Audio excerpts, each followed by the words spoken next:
Hello నమస్తే అండి. ఆరోగ్యానికి హెల్ప్ చేసే ముల్లంగితో చిన్న పచ్చడి చేసుకుందామండి. దానికి నేను 1/2 కిలో ముల్లంగి తీసుకున్నాను. దానిపైన పీల్ తీసేసి ఈ విధంగా పెద్ద సైజుగా కట్ చేసుకున్నాను.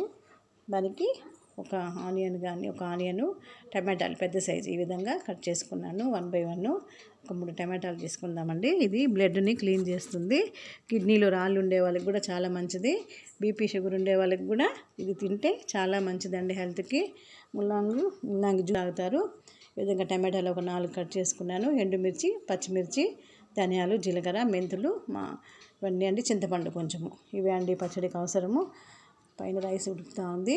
ఇవి ఇంగ్రీడియంట్స్ అండి. ఇవి ధనియాలు, జీలకర్ర, ఎండుమిర్చి అండి.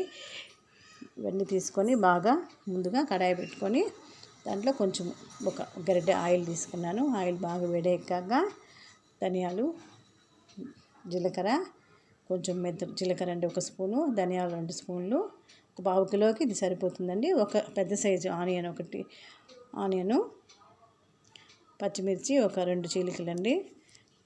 ఎండుమిర్చి ఇట్లా కట్ చేసి వేసుకోవాలి, అట్లా వేసుకోకూడదు.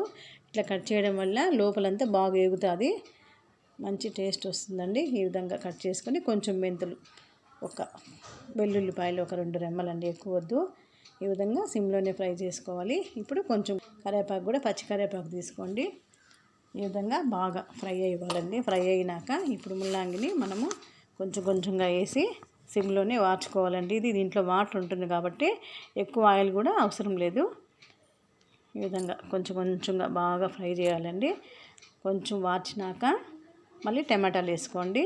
ముందుగా ఇప్పుడు పైన కొంచెం సాల్ట్ వేసేసి మూత పెట్టి 3 మినిట్స్ బాగా ఫ్రై చేసుకోవాలి. ఈ విధంగా ఫ్రై అయిపోతుందండి. మూత పెడితేనే ఇది బాగా ఫ్రై అవుతుంది, అయితే ఫ్రై అవ్వదు.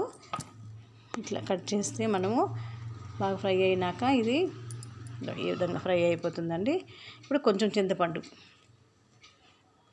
కూడా వేసి ఒక 2 నిమిషాలు ఫ్రై చేసుకున్నాక కాయి బాగా ఇరుగుతుందండి. ఇట్లా కట్ చేస్తే బాగా ఇరుగుతుంది. అప్పుడు బాగా ఫ్రై అయినట్టు. ఈ విధంగా కట్ చేస్తే కాయ ఇరుగుతుందండి. ఈ విధంగా కట్ చేసి అప్పుడు మనము దాన్ని చల్లార్చుకున్నాక ఇప్పుడు కొంచెం పసుపు ముందుగా వేస్తే అడుగంటుందండి.